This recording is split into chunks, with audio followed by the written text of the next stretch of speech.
Respire. Oui.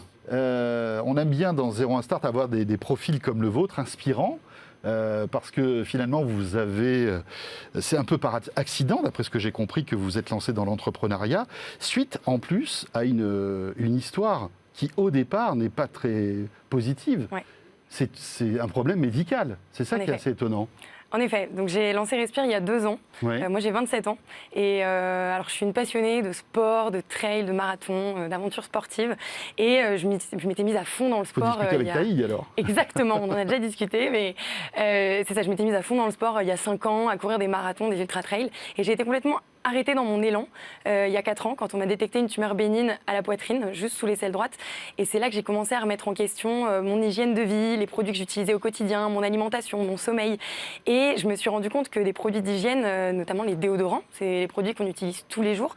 Et qu'on met sous les bras. Voilà, on en met sous les bras, c'est une zone de la peau qui est très sensible. On ne sait pas vraiment ce qu'il y a dans ces produits-là. Et en fait, je me suis dit, mais sur les tablettes de supermarché, il y en a plein des déodorants. Mais finalement, moi, jeune de 23 ans à l'époque, je ne sais pas vraiment vers quel produit me tourner. Je ne sais pas dans lequel avoir confiance. Les applications commençaient à monter, comme Yuka, Ouais. Inky Mais Yuka Beauty, pour n'était pas savoir les encore scanner. autant développé qu'aujourd'hui, Et il y ils a n'étaient 4 pas ans. sur la cosmétique il y a 4 ans. Donc, en fait, c'est aussi ça qui m'a donné envie de me lancer et de me dire, je vais lancer une marque avec des produits qui sont super sains, sans aucun ingrédient controversé, qui sont naturels, qui sont aussi efficaces, agréables à utiliser, qui sont bio, qui sont made in France et qui sont aussi éco-responsables.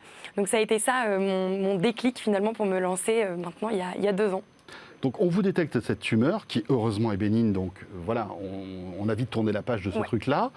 Et vous vous êtes dit, je vais essayer de créer des produits qui vont minimiser les chances d'avoir des problèmes, alors ou dermatologiques, ou alors plus graves de tumeurs, etc. Mais quand vous aviez quel âge à l'époque, 23 ans, c'est ça? Ouais.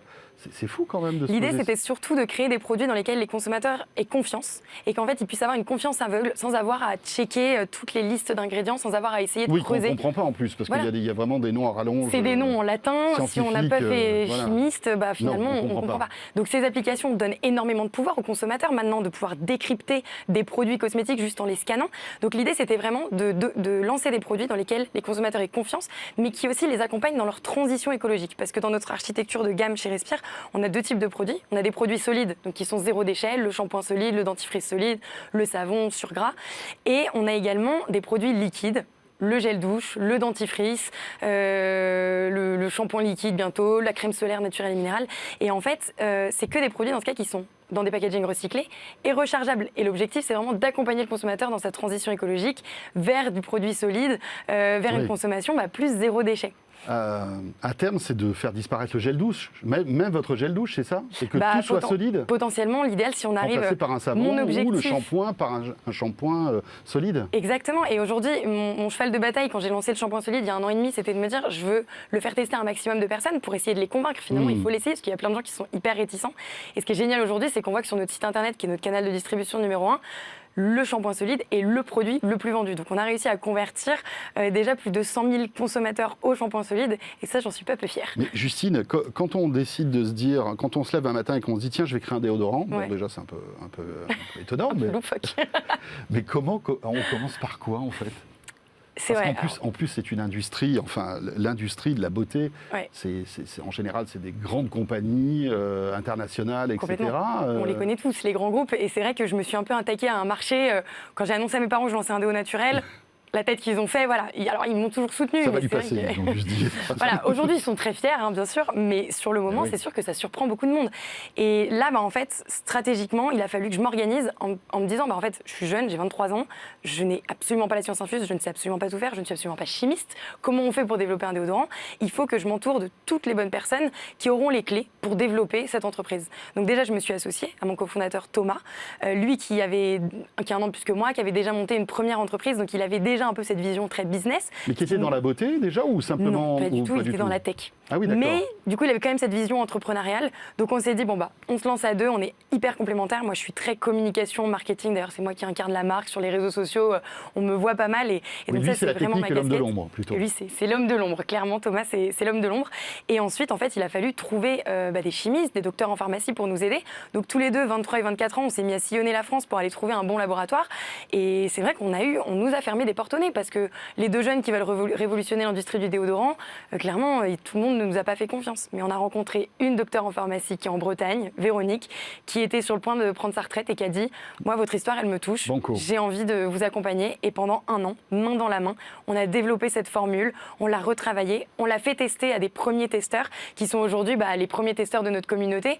Et depuis les débuts de Respire, c'est notre communauté. Donc aujourd'hui, c'est 500 000 personnes qui co-créent les produits avec nous, qui répondent à des questionnaires, qui testent nos produits, ce qui nous permet en fait de lancer uniquement des produits qui sont déjà préapprouvés par la communauté. Oui, ils sont déjà bêta-testés en fait. Exactement, et la communauté finalement elle est là depuis le début, c'est aussi eux, les personnes clés qui nous ont aidés dès le début de Respire, puisqu'on a lancé Respire via un crowdfunding, donc une campagne de financement participatif en novembre 2018. L'idée c'était de se dire, développer un déodorant, enfin une formule cosmétique, ça prend du temps, et surtout une fois qu'on l'a développé, on a encore 6 mois de tous les tests réglementaires pour pouvoir le mettre sur le marché. On s'est dit là on est en train de perdre du temps, il faut absolument qu'on y aille le plus vite possible, on va faire un crowdfunding.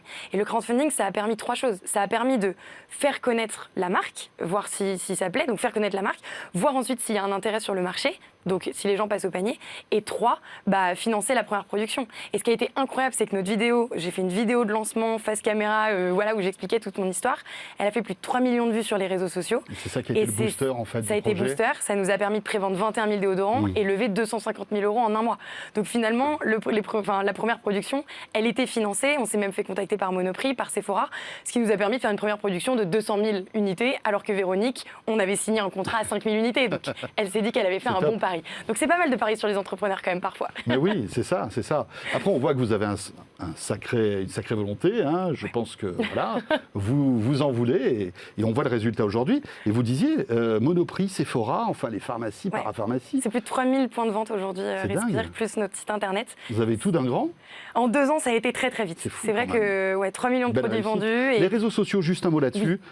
Ça a beaucoup joué en fait dans l'épanouissement de votre marque. Respire. Complètement. En fait, les réseaux sociaux, c'est notre média à nous. Donc, c'est notre manière de communiquer tous les jours. Donc, avoir une proximité avec notre communauté. J'ai vu que vous êtes arrivé, vous avez fait une story dans le studio. Direct. Je suis à fond sur les réseaux. En fait, je montre les coulisses de l'entrepreneuriat à notre communauté. Et c'est pour ça que les gens nous suivent.